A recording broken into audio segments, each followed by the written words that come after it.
All right. You pull up like right over there, and I'll bring you out to customs paperwork. Thank you very much, bro.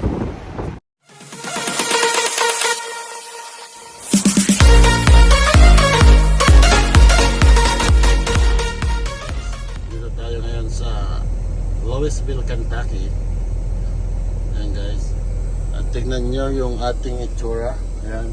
Half of the highway or main road is occupied natin. So this is the thing. Ito yung building nila. Oh, kita nyo. Napaka sikip guys. Super sikip nya. You know what? Doon sa kabila. Ipapakita ko sa inyo. Ayan. Kalahati ay pasok sa ulo. Guys. At ito yung pinaka-tough. Guys. Kailangan kong maglagari dito. Kailangan kong maglagari guys. Kita nyo naman oh. Kita nyo? Oh.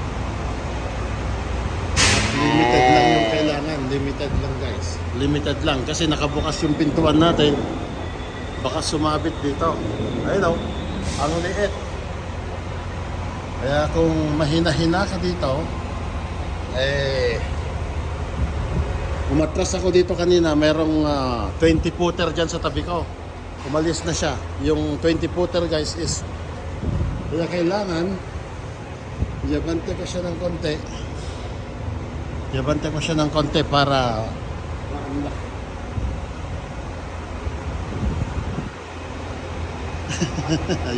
Ayan guys, kumakaway-kaway si. Ayan. Thank you man. Iyabante ko. Jeprox sila Jeprox. Iyabante ko ng konti at maglagari tayo para hindi sumabit. Kanina, hindi naman ako nag-gutter guys, pero kanina meron tayong container na ganito. Yan. Yan. Dito sa tabi natin. Nung umatras ako kanina. Ang hirap umatras guys. Sakto lang oh. Oh, imagine. Oh, kita nyo yung bubong oh. Kaya iabante natin ng konti at isarado natin yung pintuan. At napakabigat ha. Imagine guys, ang bigat oh. Ayan. At babain natin, tignan natin kung may sasarado na natin yung pintuan natin guys. Saan yung aking gloves? Duduguin ng utak dito sa kaatras. Nako. Tignan natin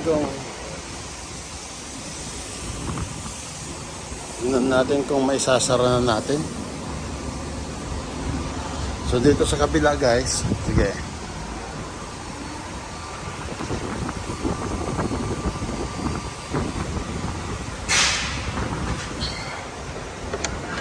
Ayan. Sarado natin.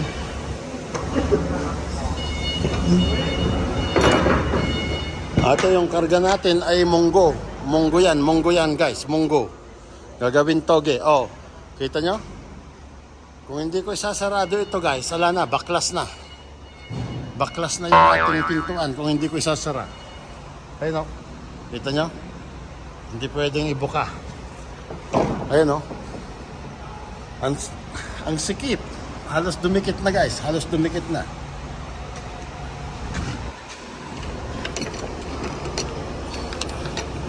Yung tumatawag yung opisina dahil sa document. Bahala ka sa buhay mo dyan. Yan guys. Ayan. Yeah, thank you. Say hi. Ayan ang ating shippers. Thank you very much. Appreciate man, appreciate. I'm going to put the seal. Ayan. Kasi binigyan nila sa atin yung selyo guys. Alright. Hey man. Thank you. Ayan. Kailangan natin maglagari. Pag ganito lahat ang pipick upan, nako, masakit sa banks. Hindi pwede yung dito. Hindi pwede yung mga bagong driver.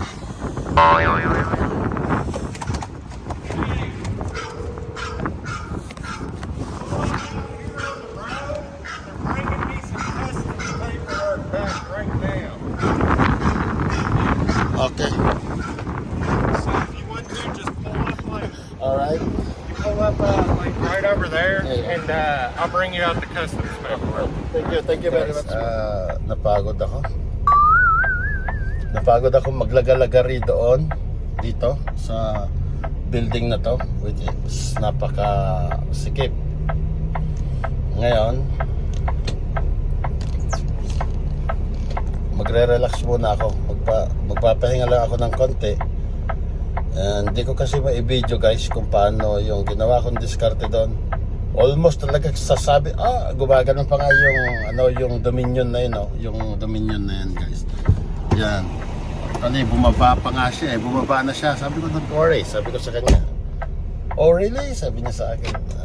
Pero, sabi niya, tapos yung mataba kanina, andun din bumaba rin, lumundag doon sa dock. Kasi kala niya sasabit. Pero kung di ko sinarado yung yung pintuan guys, siguradong wala na akong pintuan pa uwi. Kaya pala minsan ay palpak din. 3 kami nag-deliver doon. Kung bakit ako pa yung pinapunta dito, naghabol-habol pa ako ng oras, alas 3 hanggang alas 3 lang yung open nila. So dumating ako dito 2:30, muntik pa akong mahuli. Hindi na ako nag-almusal, hindi na ako kasi 8 o'clock ako na unload doon. Then alam mo naman yung mga receiving, hindi naman nila ginagalaw kaagad. Paatrasin ka dun sa dock nila, pero bubuyang-iyang ka lang doon. Kung di ka pa mag-follow up, hindi pa nila i-discarga kaagad. So ngayon, tinawagan ko yung opisina kanina umaga at yung shippers, kasi ayaw nung IEM na nag-aantay kami. Ayaw nila niyan kasi ayaw nila magbayad ng waiting time. Kaya kanina, yung company bill of lading ay pinirmahan ko. Nilagay ko yung time in, time out niya para makita nila. Kasi ang order pala ng IEM dyan sa Crane is pagdating namin, priority, unload ka agad or load ka agad. Walang waiting time. Yun daw ang kanila, kontrata nila. So, nag-antay tayo ng 3 oras doon. At 3 oras at kalahati yung travel time natin papunta dito sa Kentucky. Nagtataka ako doon. Dalawa yung nasa harapan ko kanina na unang in-unload kasi dumating sila ng mas maaga sa first come first serve kasi sa amin. Ganun din sa dispatch, first come first serve. Ay yung dalawa doon nandun pa, nag-aantay pa ng load. Bakit nagtataka ako? Bakit hindi sila binigyan? Yung pala, naknukan pala ng kwan. Sawa na siguro yung kumpanya namin magbayad ng mga pader. Sawa na magbayad ng pens, sawa na magbayad ng fire hydrant na naatrasan ng mga driver nilang baguhan. Muntik na nga kayong masuspindi dito sa Amazon guys. Pati yung mga walang kinalaman na dadamay. Kaya nag-send sila ng medyo, alam nyo na. Hindi ako magsasalita pero nahirapan si Pedring doon Good job Pedring. Kaya ngayon nagre-relax kami, nakalabas na ako. Yung pa naman bagong trailer ang hila ko. Okay lang sana kung yung luma at kahit magasgas dati na yan. Hirap akong umatras. Hindi ako nakapag-video kasi malakas yung ulan kanina guys. Hirap din akong lumabas. At ang masama dito ay mabigat pa. Anyway, ganyan talaga ang buhay. Tiyaga-tiyaga lang. Ayan, sinare ko lang sa inyo yung aking experience. At ngayon, titignan natin yung timbang. Ayan guys, okay na tayo. We're good. At batsi na tayo. Timbang natin yung ating tapakan. Ating basahan, tapakan, naparumi na. Kailangan ng labahan. At babarbecue na tayo, guys. Alright. Ayan, hanggang sa muli. Maraming salamat sa inyong tanan. Sa inyong tanan. Guys.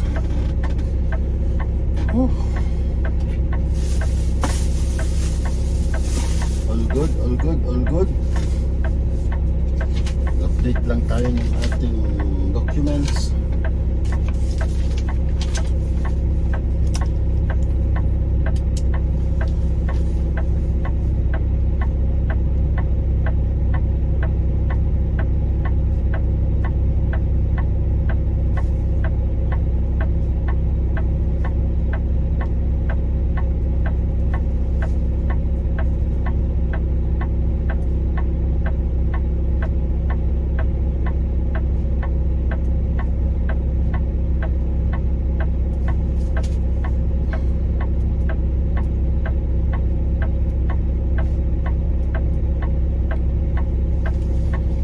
Yan, okay na tayo. Ayaw ko dito sa talk natin kasi pag automatic namamatay yung kanyang idle. Yan guys, maraming salamat. At share ko lang sa inyo yung ating short video. Yan, hanggang sa muli. Maraming salamat. Keep on trucking. Napagod tayo. Kain tayo.